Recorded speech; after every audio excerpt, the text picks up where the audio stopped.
लांजी थाना क्षेत्र के बोरी कला में विगत 1 दिसंबर को कुएं में मिले छायाबाई के शव की गुत्थी पुलिस ने सुलझा ली है। घटना के बाद जहां इसे आत्महत्या का रंग दिया जा रहा था, उस पर पुलिस ने नया खुलासा कर सबको चौंका दिया है। दरअसल यह आत्महत्या नहीं बल्कि हत्या थी, जिसे महिला के पति ने ही अंजाम दिया था।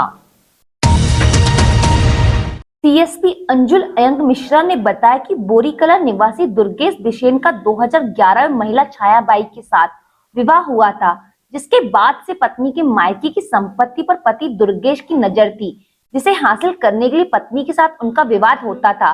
1 दिसंबर को विवाद के बाद उसने पत्नी छायाबाई की नाक और मुंह दबाकर उसकी हत्या कर दी और हत्या को आत्महत्या दिखाने के लिए उसके शव को कुएं में फेंक दिया। उन्होंने बताया कि 1 दिसंबर को पति दुर्गेश बिसेन ने ही पुलिस को सूचना दी थी कि पत्नी का शव कुएं में है, जिसके बाद पुलिस ने शव बरामद कर उसका पीएम करवाकर शव परिजनों को सौंप दिया था। महिला की मौत शुरुआत से संदिग्ध होने पर पुलिस ने मामले की जांच की और दुर्गेश को अभिरक्षा में लेकर पूछताछ की तो आरोपी ने पत्नी की हत्या करना कबूल कर लिया। पूछताछ के दौरान आरोपी ने पुलिस को बताया कि ससुराल की संपत्ति को लेकर पत्नी के दबाव नहीं बनाए जाने से उसने छाया के साथ मारपीट कर उसकी नाक और मुंह दबाकर हत्या कर दी थी। घटना को आत्महत्या बताने के लिए उसने शव को कुएं में फेंक दिया। आरोपी पति दुर्गेश बिसेन को गिरफ्तार कर न्यायालय में पेश किया गया है, जहां से उसे न्यायिक अभिरक्षा में जेल भेज दिया गया है।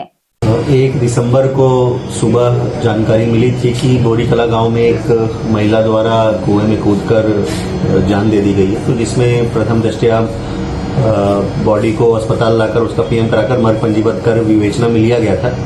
विवेचना के दौरान पीएम रिपोर्ट और उसके आधार पर थाने द्वारा क्वेरी की गई और परिजनों के भी के द्वारा मृतिका के परिजनों द्वारा भी संदेह व्यक्त किया जा रहा था। तो जो पीएम रिपोर्ट में संदेहास्पद मृत्यु पाए जाने के बाद उनके पति को अभिरक्षा में लेकर उनसे सख्ती से पूछताछ की गई, तो उनके पति द्वारा स्वीकार किया गया कि उनके द्वारा अपनी पत्नी को मारकर उसको आत्महत्या के रूप में दिखाने के लिए मृतिका के शरीर को कुएं में फेंक दिया गया था।